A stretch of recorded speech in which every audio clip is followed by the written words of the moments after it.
नमस्कार गाइज, आज मैं निशांत कपूर एक बार फिर से आपके सामने।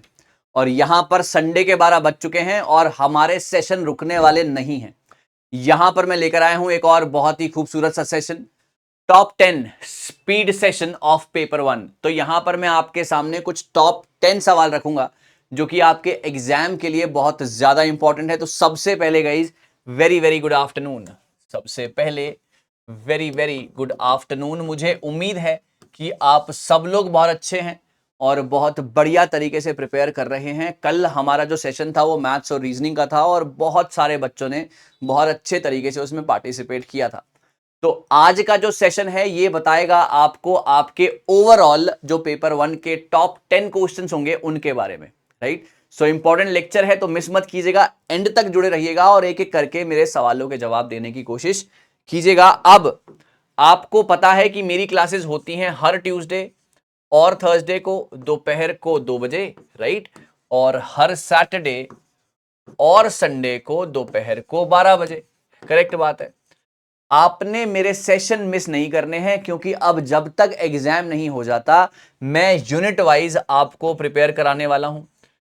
जी हां, बिल्कुल, उसमें डीआई सबसे पहले होगा, हायर एजुकेशन होगा, आईसीटी होगा गाइज, पीपल एनवायरनमेंट होगा, आपके DI higher education, ICT, people environment, maths, reasoning होगा। वो सारी की सारी चीजें होंगी जो कि आप अब एग्जाम में आपको एक बहुत लंबा एक कंपेरेटिव एडवांटेज देंगी as compare to other aspirants. तो आपने मेरे साथ जुड़े रहना है, राइट। सो यहां पर अगर मैं कहानी को स्टार्ट करता हूं, तो पहला सवाल यह है कि कौन सा आर्टिकल है इंडियन कॉन्स्टिट्यूशन का जो कहता है right to education as a fundamental right. काफी बार ये सवाल वेरी इंपॉर्टेंट है, बहुत सिंपल लेकिन बहुत ज्यादा इंपॉर्टेंट है, जो कि आपके एग्जाम के लिए आपको पता होना चाहिए। हर बच्चा कमेंट सेक्शन में आंसर देने की कोशिश करे क्विकली गाइस, शाबाश। क्या वो आर्टिकल 21 है, क्या वो आर्टिकल 19 है, आर्टिकल 45 है या आर्टिकल 30 है? कम ऑन गाइस, हर बच्चा कोशिश करे राइट आंसर्स के लिए, जल्दी कोई नहीं है ना, राइट आंसर्स तो आने चाहिए। Which article of Indian constitution deals with the right of education as a fundamental right? बिल्कुल करेक्ट, बच्चों ने सही जवाब दिया। आर्टिकल 21A है जो कि कहता है कि 6 से 14 साल तक के बच्चों को कंपलसरी एजुकेशन मिलनी चाहिए। ये उनका मौलिक अधिकार है, वो उनका फंडामेंटल राइट है। और ये मेंशन कहां किया गया है? आर्टिकल 21A में। तो सबसे सूटेबल आंसर जो था वो यहां पर था ए पार्ट, तो इसको ध्यान रखिएगा। आइए इसके बारे में थोड़ा सा पढ़ लेते हैं। Fundamental right of education to children 6 to 14 years explicitly guaranteed by article 21A, जो कि ऐड किया गया था 86th अमेंडमेंट 2002। देखो, मैंने आपसे यह पूछा है कि कौन सा आर्टिकल था 21A, ठीक है। वो आपसे पूछ सकते हैं कि कौन सी अमेंडमेंट थी 86th, या वो आपसे पूछ सकते हैं कि कौन सा साल था 2002। तो हर तरीके से पता करना है। और एजुकेशन कितने साल तक के बच्चों के लिए कंपलसरी है?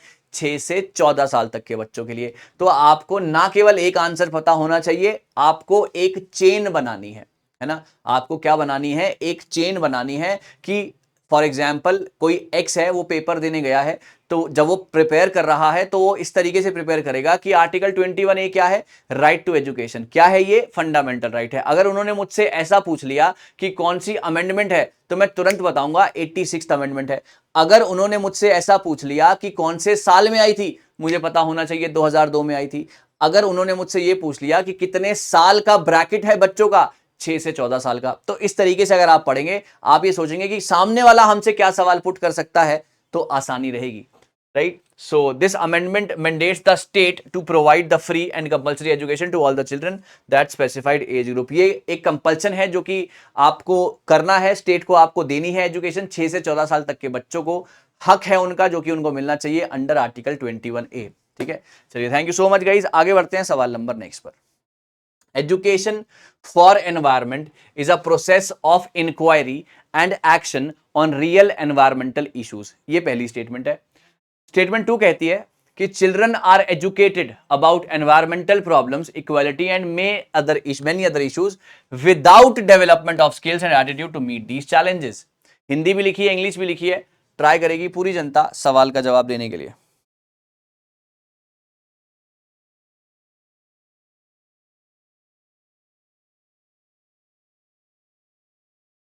ओके गाइस, जल्दी से बिल्कुल कोशिश करेंगे राइट आंसर्स के लिए। हर बच्चा कोशिश करना चाहिए। ए बी सी या डी, स्टेटमेंट 1 स्टेटमेंट ट्रू, दोनों ही ट्रू है। पहली ट्रू है, दूसरी फॉल्स है ना। वो स्टेटमेंट 1 एंड दोनों फॉल्स हैं। तीसरा वाला कहता है पहला ट्रू दूसरा फॉल्स, और लास्ट वाला कहता है पहला फॉल्स दूसरा ट्रू। Absolutely right sir.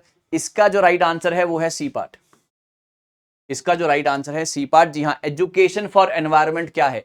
ये एक प्रोसेस है जो कि आपको इंक्वायरी देता है एंड दी एक्शन देता है on real environmental issues, right, कि किस तरीके के एनवायरमेंटल इश्यूज आने वाले हैं, है ना। मैंने आपको हमेशा एक बात कही है कि एनवायरमेंट में जब भी आपने पढ़ना है, मैंने हमेशा ये सेशन में बात कहता हूं एनवायरमेंट की, कि सबसे बड़ी बात है अवेयरनेस, सबसे बड़ी बात है process of inquiry and the action on the real life problems, environmental issues की एग्जैक्टली एनवायरमेंटल इश्यूज क्या हैं वो आपको कौन देगा?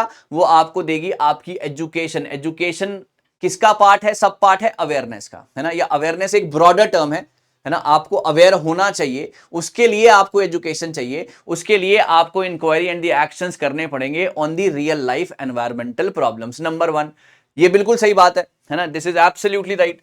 लेकिन जब बात आती है दूसरे की, कि चिल्ड्रन को एजुकेट करेंगे एनवायरमेंट की प्रॉब्लम्स पे, इक्वालिटी पे, और भी बहुत सारे इश्यूज पे, लेकिन उसको डेवलपमेंट नहीं देंगे। आप एक बात बताओ, अगर कोई भी एक, अगर फॉर एग्जांपल मैं आप ही की बात करता हूं, आप यूजीसी नेट का एग्जाम देने जा रहे हैं, राइट, आपके पास एक्सपोजर होगा, आपके अंदर बाद में लेक्चर देने की काबिलियत होगी, तभी तो आप जाएंगे।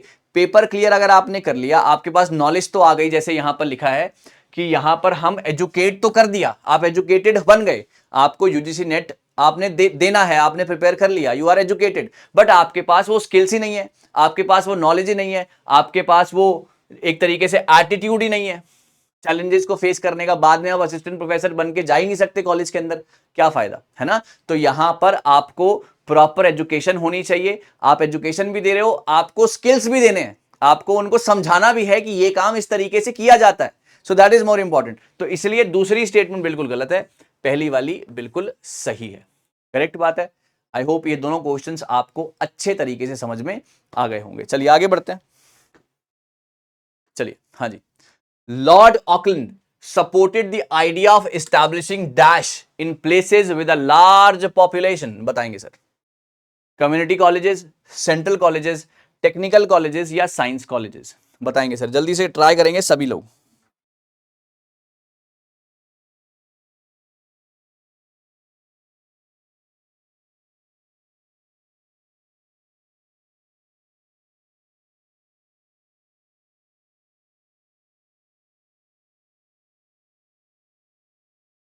ओके गाइस, चलो बिल्कुल सही है।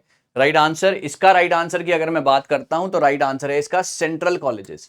ये क्या कहते थे लॉर्ड ऑकलैंड? क्या कहते थे लॉर्ड ऑकलैंड? ये कहते थे, या वो ये कहना चाहते थे कि जहां पर ज्यादा पॉपुलेशन है, पॉइंट बहुत अच्छा है, जहां पर ज्यादा पॉपुलेशन है वहां पर आपको सेंट्रल यूनिवर्सिटीज खोलनी चाहिए, ताकि हम ज्यादा से ज्यादा स्टूडेंट्स को रोप इन कर पाए, उनको पढ़ा पाए, और अल्टीमेटली हम एक अच्छा एजुकेशन एनवायरनमेंट वहां पर दे पाएं जहां पर पॉपुलेशन बहुत ज्यादा है। ऐसा कहते थे लॉर्ड ऑकलैंड, सेंट्रल कॉलेजेस खुलवाना वहां पर चाहते थे। देखिए, लॉर्ड ऑकलैंड का आइडिया था कि सेंट्रल कॉलेजेस को हम खुलवाएंगे इन प्लेस जहां पर लार्ज पॉपुलेशन है। ये कौन थे? ये हमारे गवर्नर जनरल ऑफ इंडिया थे 1836 से 42 तक, है ना। अब देखो यहां पर चेन बन गई फिर से, लॉर्ड ऑकलैंड के बारे में बात हो रही है। अब उन्होंने अगर हमसे पूछ लिया कि सेंट्रल यूनिवर्सिटीज कौन खुलवाना चाहते थे, लॉर्ड ऑकलैंड। अगर उन्होंने हमसे पूछ लिया कि लॉर्ड ऑकलैंड कहां से, मतलब कौन वाइस रॉय थे, कौन से साल तक, 36 से 42 तक, है ना, क्यों खुलवाना चाहते थे? Higher education in various regions with significant population were intended to serve the educational institution offering higher learning opportunities to the local. ये चाहते थे कि लोकल पॉपुलेशन को, जहां पर ज्यादा लोग रहते हैं, जहां पर लोकल पीपल बहुत ज्यादा हैं, उनको हम हायर एजुकेशन का एक्सेस देना चाहिए। 1836 से यह बात चली आ रही है, आप बात को समझ रहे हो? तो इतना ज्यादा पुराना यह मामला है। Lord Auckland, viceroy of India, 1836 to 1842 चाहते थे सेंट्रल कॉलेजेस खुलवाना जहां पर बहुत सारी पॉपुलेशन है, क्योंकि एक्सेस मिले उनको जिनको नहीं मिल पा रहा है हायर एजुकेशन का एक्सेस, राइट। चलिए आगे बढ़ते हैं, सवाल नंबर नेक्स्ट। हाँ जी, which of the following full form is or are incorrectly matched, इनमें से कौन सी फुल फॉर्म इनकरेक्टली मैच्ड है? एनबीओडी, बीओडी, सीएमओएस, पीसीबी, बताइए कौन सी फुल फॉर्म सही मार्क्ड नहीं है?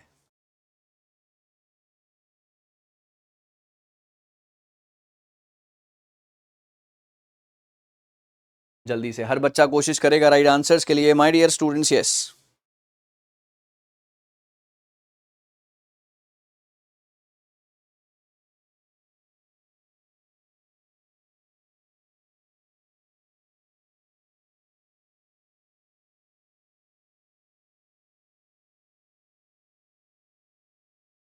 ओके गाइस, चलिए यहां पर इसका राइट आंसर है बी एंड सी।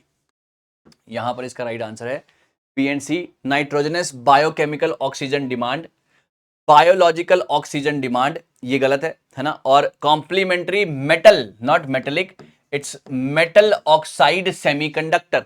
और BOD is biological oxygen demand, नहीं होता है वो होता है बायोकेमिकल ऑक्सीजन डिमांड, है ना? ये क्या होता है? ये होता है बायोकेमिकल ऑक्सीजन डिमांड। बाकी दोनों ठीक है, राइट आंसर है इसका बी और सी पार्ट। अब ये होता क्या है ना?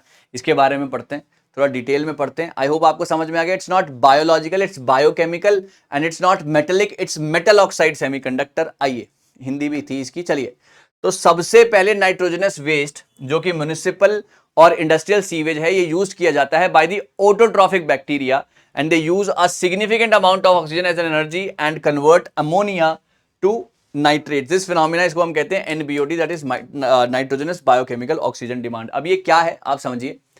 नाइट्रोजनस वेस्ट जो है म्युनिसिपल का और इंडस्ट्रीज का, सीवेज का, ये यूज किया जाता है बाय दी ऑटोट्रॉफिक बैक्टीरिया।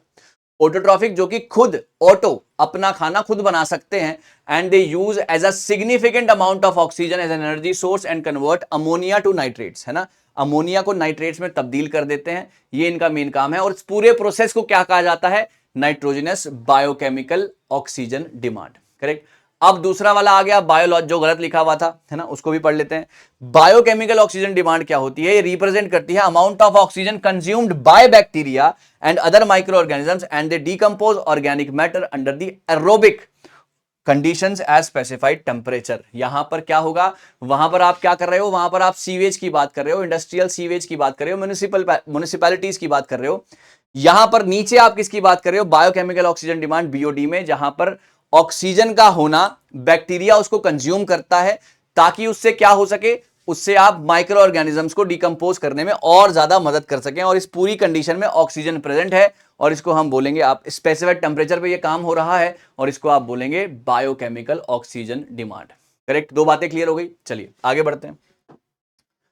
अगली चीज अगर मैं बोलता हूं, हाँ जी, I hope it's clear to everyone. जी हाँ, तो कॉम्प्लीमेंट्री मेटल ऑक्साइड क्या है? एक सेमीकंडक्टर चिप होती है, battery powered, and stores the hard drive configuration and other information.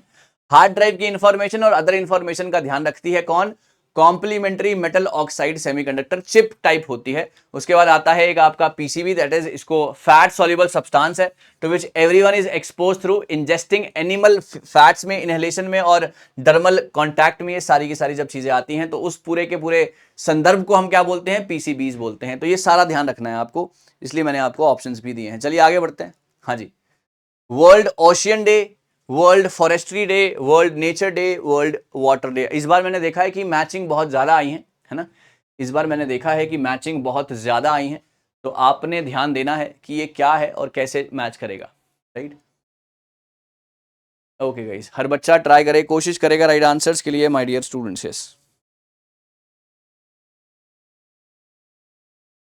जिसको दिख रहा है वो लोग कर लें, जिसको थोड़ी सी दिक्कत आ रही है वो लोग थोड़ा सा अपना रेजोल्यूशन चेंज करें वहां से।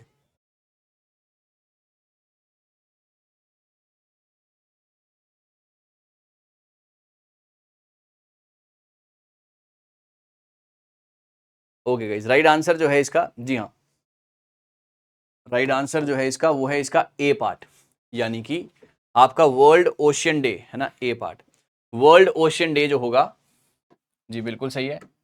वर्ल्ड ओशियन डे कहां पर मनाया जाएगा? ये मनाया जाएगा आपका 8 जून को। World ocean day is on 8th of June. ठीक है जी।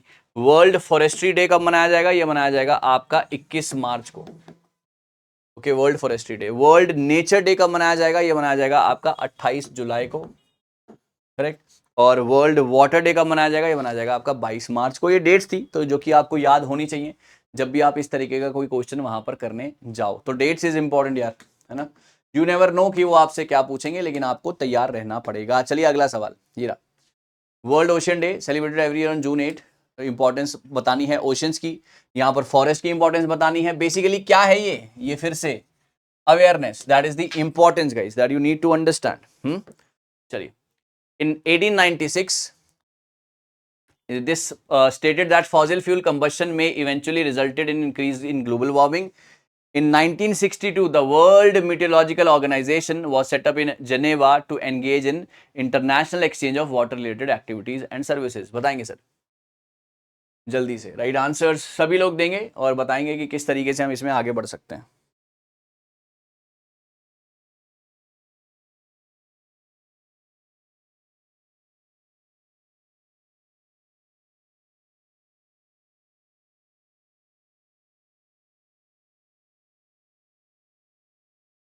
जल्दी से गाइस कोशिश करेंगे राइट आंसर्स की, my dear students everybody. Okay,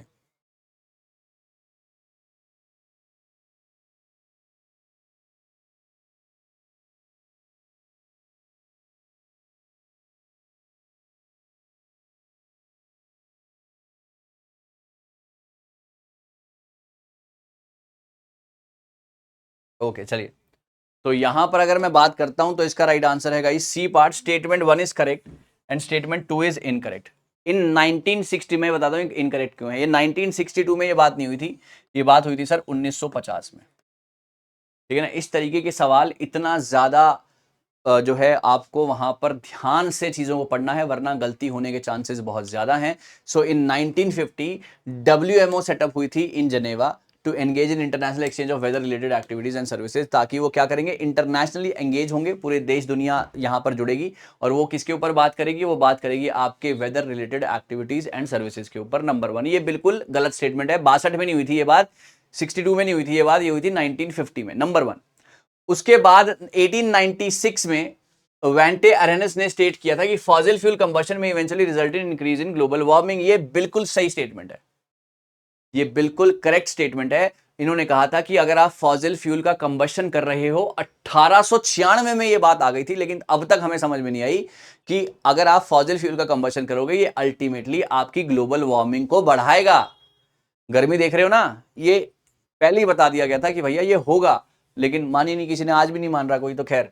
so this is the right answer, so answer is C part, ठीक है। चलिए, okay, which of these is not one of the 4 pillars of education highlighted by Delors commission? जी हाँ, this is very important question guys, very very important question, ध्यान से कीजिएगा। Okay, हर बच्चा ध्यान से करेगा इस सवाल को, कोशिश करेगा राइट आंसर्स देने की।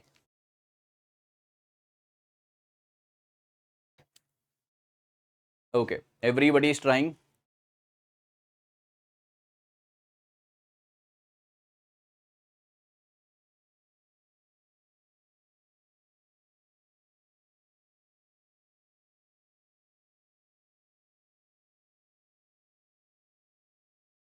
Okay, okay. जो डेलर थे, है ना, जिन्होंने ये ना किसके ऊपर काम करते थे, ये वीईटी के ऊपर काम करते थे, वोकेशनल एजुकेशनल ट्रेनिंग के ऊपर ये काम करते थे, वोकेशनल एजुकेशनल ट्रेनिंग के ऊपर ये काम करते थे, वीईटी के ऊपर काम करते थे। और ये हमेशा इनका जो मेन मकसद था, अभी मैं बताऊंगा आपको, लेकिन जो इनका मेन मकसद था वो था कि लर्न करो, जानो, है ना, लर्न करो, जानो और सब साथ में, है ना, अपना जो है आगे बढ़ाओ जिंदगी। लेकिन टू हैव यहां पर कुछ भी नहीं था। देखो मैं आपको बताता हूं, ये देखो एंटाइटल थी इनका। अब देखो यहां पर क्या पूछा जाएगा, डेलर कमीशन की इनकी रिपोर्ट। भैया एक आध बार ही सवाल आया, बट यू नेवर नो दोबारा पूछेंगे कि नहीं पूछेंगे। सो डेलर कमीशन की रिपोर्ट का टाइटल क्या था, education for the 21st century, 1996 में आई थी। इनका मेन मकसद क्या था, ये करते थे वीईटी के यूपर focus, that is vocational education and training के ऊपर।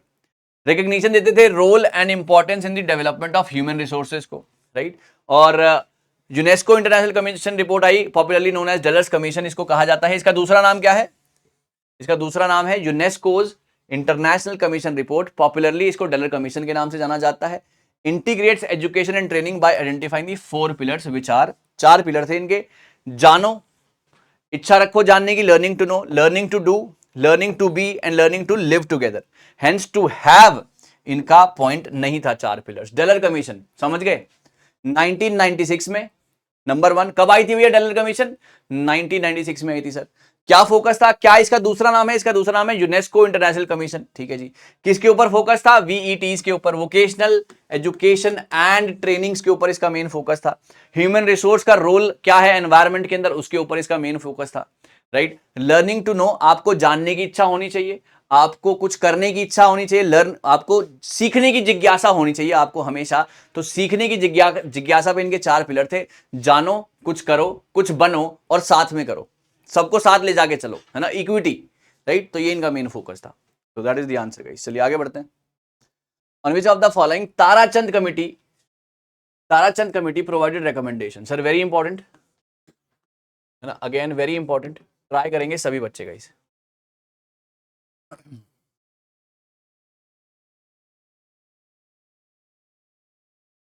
एवरीवन शाबाश।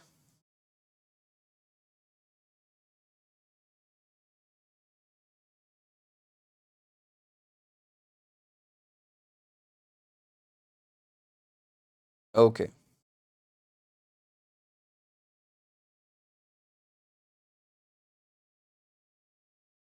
जी हाँ गाइस, ये क्या कहते थे, इनका फोकस ये था कि ना सेकेंडरी एजुकेशन पे हमारा फोकस होना चाहिए। 1948 में आई थी ताराचंद कमेटी, है ना, ताराचंद कमेटी इज इन 1948 आई है, और इसका मेन फोकस था सेकेंडरी पे। देखो 1948 में आई थी, सजेस्ट करते थे कि multipurpose types of secondary school खुलने चाहिए, लेकिन आपको डिस्करेज नहीं करना है यूनिपर्पज। यूनिपर्पज मतलब सिंगल यूज है, मतलब पढ़ाई हो रही है, मल्टीपर्पज मतलब पढ़ाई भी हो रही है, वोकेशनल एक्टिविटीज भी हो रही है, तो इसके ऊपर मेन फोकस था।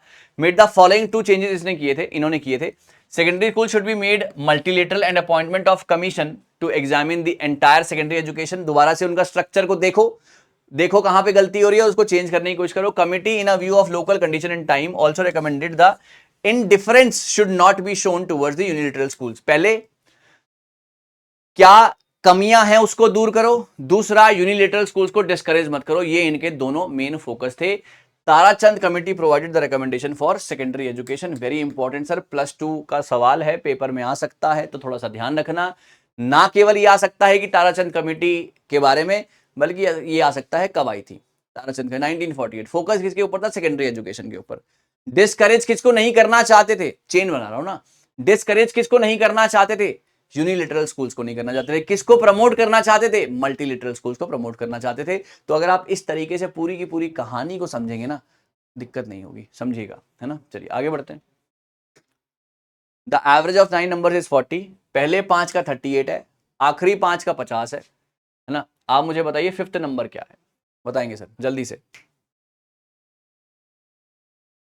बताएंगे सर जल्दी से, शाबाश, ट्राई करेंगे सभी बच्चे राइट आंसर्स के लिए।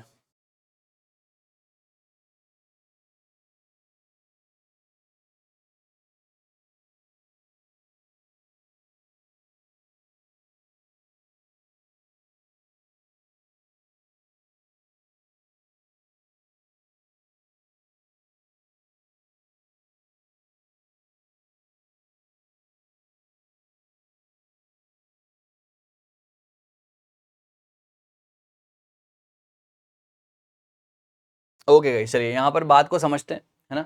9 नंबर्स का जो एवरेज है वो 40 है, यानी कि हर नंबर 40-40 है, दैट इज 360। पहले 5 का 38 है, पहले 5 का 38 है। Okay 5 8 40, 40 this is 190। अच्छा, और आखिरी 5 का कितना है? आखिरी 5 का 50 है, आखिरी 5 का 50 है, that is equal to 250, correct. This is 0, this is 14 and this is 440। बात समझ गए ना। 9 नंबरों का 360 है, 10 नंबरों का 440 है, यानी कि एक नंबर ऐसा जरूर होगा जो कि रिपीट हुआ होगा। एक नंबर ऐसा जरूर होगा जो कि रिपीट हुआ होगा। वो नंबर कौन सा था? तो 440 माइनस में 360, दैट इज इक्वल टू 80, वो नंबर था। आंसर है इसका ये। What is the 5th number? That is 80। Am I clear? बात समझ गए? आइए देखते हैं यहां पर, देखो भाई पहले 9 का 360, फिर बाद में 10 का 190 और 250, 440 ना 360, that is 80 is the answer. बिल्कुल करेक्ट है। चलिए आगे बढ़ते हैं। Nisha and Deepak are married couple and have a daughter named Tanya. Currently Deepak is 5 years older than Nisha and Nisha is thrice the age of Tanya. अगर तान्या 10 साल की है तो what is the father age at the time of his daughter's birth? बताएंगे sir. बहुत अच्छा question है, बहुत प्यारा क्वेश्चन है, टेढ़ा सा क्वेश्चन है, इसको सीधा करना है आपने। टेढ़ा है पर मेरा है। चलिए, waiting for your answers guys, शाबाश। ओके, कोशिश राइट आंसर्स की my dear students everybody. I hope आपको मजा आया होगा यार। इस सेशन में भी कुछ नए, कुछ बेहतरीन से सवाल आपके सामने रखने की कोशिश है ना। सिंपल तो नहीं चलने वाले हैं इस बार, कुछ तो चेंज करेंगे, अलग करेंगे, कुछ बेहतरीन करेंगे। चलिए, राइट आंसर इसका 25 साल। आइए देखते हैं। और यहां पर तान्या अभी 10 साल की है। ओके, तान्या जो है, जो उनकी बेटी है, वो 10 साल की है। बिल्कुल करेक्ट है। Deepak is 5 years older than Nisha and Nisha is thrice the age of Tanya. तो निशा कौन है? थ्राइस द एज, यानी कि निशा इज 30 और Deepak is 5 years older। Deepak is 5 years older, यानी कि दीपक कितने साल का? 35 साल का। ऐसा तब हुआ जब तान्या 10 साल की है ना। तान्या 10 साल की है, निशा थ्राइस द एज यानी कि 30, और जो कौन है ये? दीपक। दीपक 5 साल बड़ा है अपनी वाइफ से, यानी कि 35। करेक्ट। ये तब है जब तान्या 10 साल की है। जब तान्या पैदा हुई थी यानी कि 10 साल पहले, तो दीपक कितने साल का था? दीपक था 25 साल का। Answer is this. Am I clear guys? Am I clear guys? जितने भी लोग मेरे साथ बैठे हैं, आई होप आप सभी को ये कहानी समझ में आई होगी। बढ़िया तरीके से आपने कोशिश की है समझने की। ये रहा 25। ओके, ये है आपका होमवर्क का सवाल। अगर टीचिंग को ऐसे लिखा गया है तो बुक वॉर्म को कैसे लिखा जाएगा? हर बच्चा इस सवाल का जवाब मुझे कमेंट सेक्शन में देगा। आपको क्लास कैसी लगी, इस क्लास के सवाल कैसे लगे, मुझे जरूर बताइएगा। Thank you so very much. और मुझे उम्मीद है कि मैंने आपको कुछ नया, कुछ बेहतरीन, कुछ अलग सिखाने की कोशिश की है। आगे भी करते रहेंगे, तो घबराइएगा मत, साथ साथ जुड़े रहिएगा। Thank you so very much guys, it's a pleasure teaching. Her Tuesday Thursday दोपहर को 2 बजे, सैटरडे संडे दोपहर को 12 बजे डीआई भी कराएंगे, मैथ्स भी कराएंगे, रीजनिंग भी कराएंगे। सब कुछ बारी बारी से इस बार होगा।